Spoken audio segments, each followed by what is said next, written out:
Assalamualaikum warahmatullahi wabarakatuh.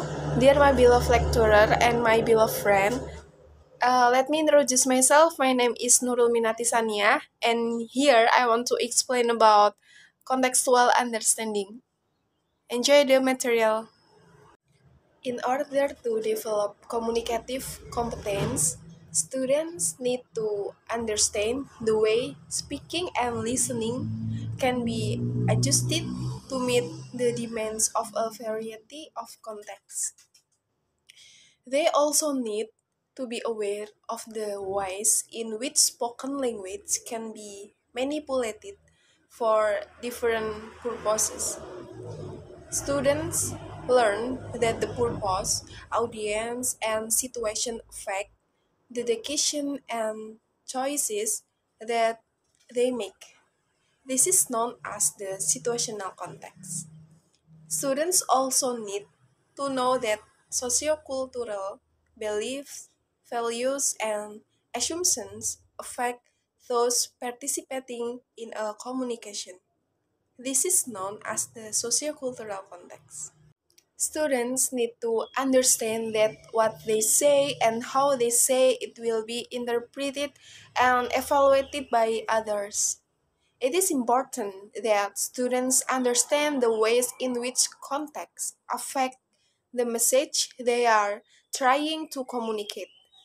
Students intuitively gain some understanding of situational and sociocultural context by imitation, observation, and repetition.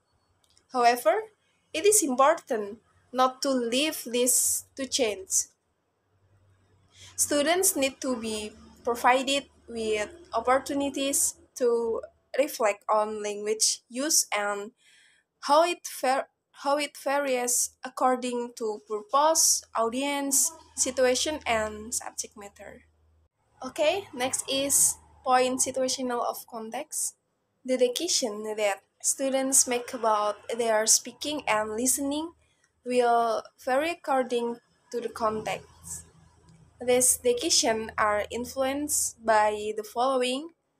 The first is the situation or setting in which the speaking and listening takes place. For example, who speaks at assembly, when to speak and when not to speak at the movies, when to speak and when not to speak when there are visitors at home.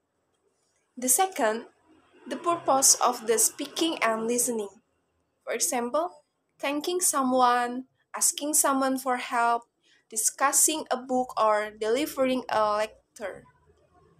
The third is the roles and relationship between speakers and listeners.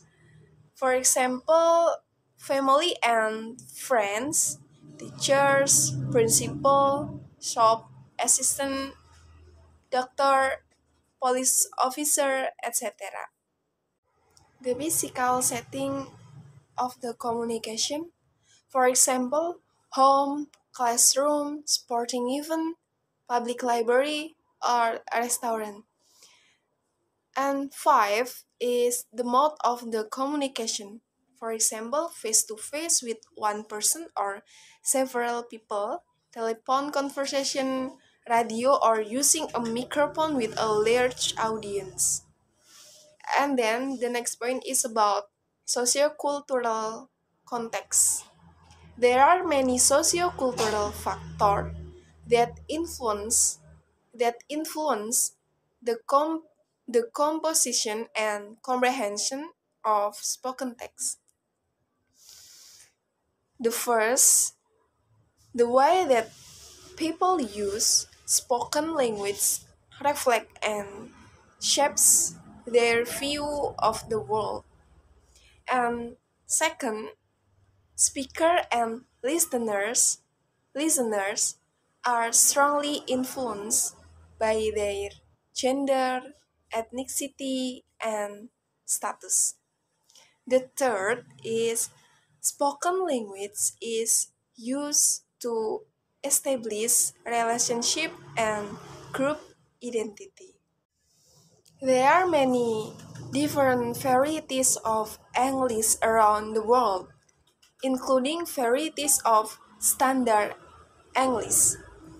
Each variety reflects and shapes sociocultural attitudes and assumptions. And five is spoken text can be crafted and manipulated to influence others. This is often done to maintain or challenge existing power relationship between groups such as governing bodies and citizens, business and consumers, employers and employees. Okay, thank you very much for your attention. Wassalamualaikum warahmatullahi wabarakatuh.